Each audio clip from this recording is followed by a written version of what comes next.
Joe Biden has condemned Vladimir Putin as a butcher who can no longer stay in power in a historic speech in Poland. He was visiting Poland. So what happened is while he was there, the city of Lviv has been attacked, and it's closest sort of Ukraine's closest border to Europe. So it's almost like Lviv's Mayor Andriy Sadovyi has said that the explosions were a way of saying hello to President Biden, who was in Poland. But the good thing is that no one's been seriously harmed.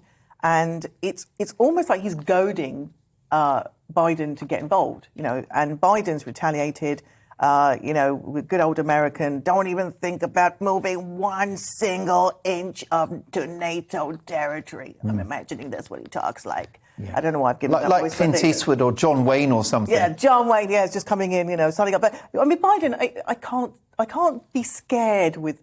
He doesn't seem like an imposing figure. Yeah. But he's giving the talk at the moment.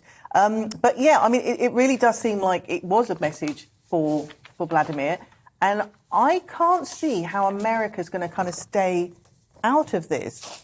Because if history's told us anything, they do eventually always love to get.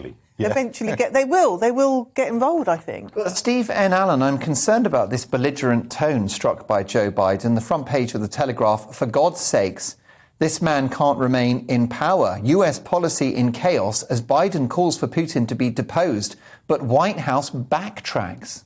Well, I'm not sure why you'd be too worried about it. It's the classic way of operating at the moment. You have a leader who would say big words, tough words, and then the actual policy might not fit it. It's not as if Biden's invented that as a presidential strategy. The last guy did a fair bit of that as well. For sure. But I think it's nice to have some tough talking. There's been way too much of this, we don't want to be too successful in the way in which we fight back against Putin in case he might escalate. That's no way to win a conflict. Now, I realise we're not directly involved, but we need to have a role. The whole article talks about messages that Putin's sending to the West. This is not just about Ukraine. This is about the West. So let's take the hint already. But I've got no doubt that you are an instinctive pacifist.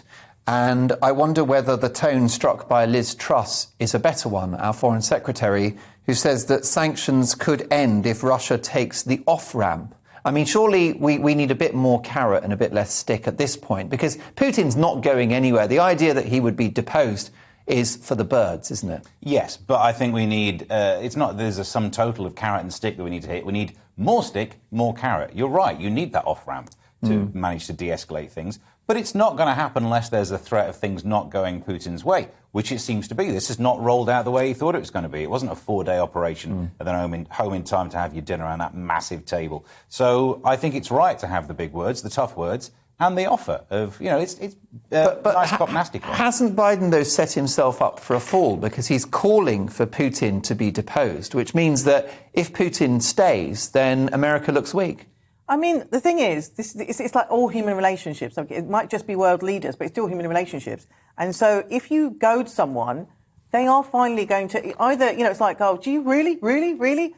That's kind of, imagine two blokes in the pub and it's just. And they say, do you want some? And when they say, do you want some, they don't mean crisps. I don't know what it is what is the sum that we want? They're not offering you peanuts, are they? They're not. Then what is the sum do you want?